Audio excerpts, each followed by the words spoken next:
Just because you're good at something doesn't mean that's all that you can do. When you're creating a business, it's about finding something that you're good at, but that you also enjoy. Now, a lot of the clients that come to me, they're really, really stuck. They're stuck because they've had all this beautiful experience and they've achieved great things in a particular career or a particular industry, and they think that's all that they can do.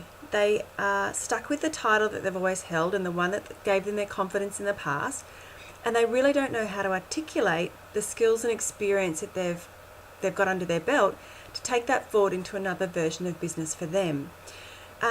If you leave a career because you're unhappy and then you try and create a business around that, you're going to burn out really, really quickly. So what I like to do is go through a little exercise that flips that around for people. So rather than trying to figure out what your experience is and how you can create something out of that, I flip it around the other way and I say, okay, what's your story? What has changed for you? Why do you want to leave? Like, what's the realization that you've had? And what is that underlying thing that keeps going and grabbing for your attention? Once we work out your story, then I go through the style of it. So how do you actually like to work? Just because you've been told how to work by your boss for the last 10 years, that doesn't necessarily mean that's the best way that you can operate.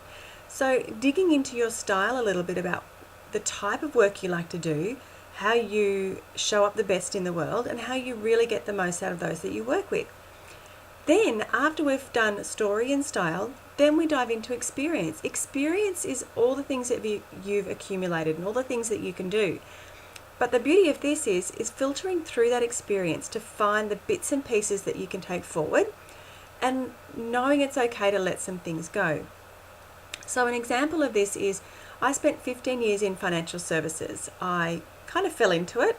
I studied hard. I was a financial advisor. I was then working in corporate financial services for CommSec and Colonial. So I was doing great things. I was in the finance industry. I was doing really well. I was really good at my job. I didn't actually like it. It wasn't something I wanted to do. But there were a lot of things in my job that I really enjoyed. So what I had to do was think about what's been on my radar, what is coming up for me and making me feel really unsettled and uncertain about the path that I'm on. So I had to take a step away from that. I had to start to unpack what's going on with me. And I did feel really, really stuck behind that title of financial services. But through lots of trial and error, I figured out a way to find what I'm here to do. And that's what I want to help you with. So I looked at my story, what was coming up on my radar, and that was discovering who I actually was and how I wanted to show up in the world and how I wanted to work. I looked at my style, so what parts of my job did I actually really enjoy. Now, I loved presenting at conferences. I loved running workshops. I loved meeting new people all the time and going out and visiting people and just diving through their situation and say, what can we do better here? How are we going to make this right? The bits I didn't like were basically all the finance stuff, the numbers and the following investment markets and following share markets, and it doesn't light me up. So I managed to create something by following my story, my style, and my experience. Now, there's lots and lots of examples out there of how this can be applied. And I'll give you an example from a different era. So my son is 12. He's a mad keen skateboarder. Now, there is a lot of stuff he's been really, really good at. Even in his short life, there's a lot of things that he's been able to nail straight away. But his passion wasn't there. So there was no point us as parents forcing him down a path because we thought it was the right thing to do, or, we could see the potential that was there if his heart wasn't in it. He was great at soccer. He did really well at soccer, but he didn't want to play soccer. He's great at mountain biking. He really enjoyed it for a time, but his focus now is on skateboarding, and he is so persistent and consistent with that, and he's doing amazing things. Now, for me, skateboarding wasn't on my radar. As a parent, I'm thinking that's not, a sport that I'd thought about. But he managed to find that thing within him that made him come alive, and to see what he can do on that board now, and to see this new network of people he's met and created and everything that he's achieving in that short period of time. It's amazing what you can do when your heart is truly set and in love with something.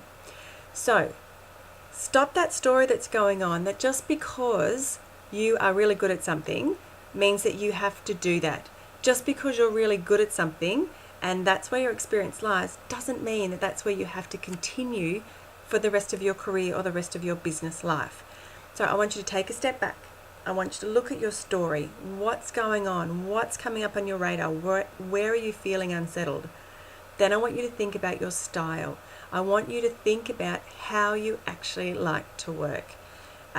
Just because you've done the 9 to 5 in the cubicle or whatever the format was, doesn't mean that's how you have to continue in your business. This is the business of you. This is what you're creating for yourself. Then step 3 is when we look at experience. What have you got in your toolbox that you can take forward, and which bits and pieces can you leave behind? Now, I really hope that's helped. I think this is one of the major sticking points for people when they're trying to transition from a career into a business, is they get stuck on the title they've always held or the industry they've been in.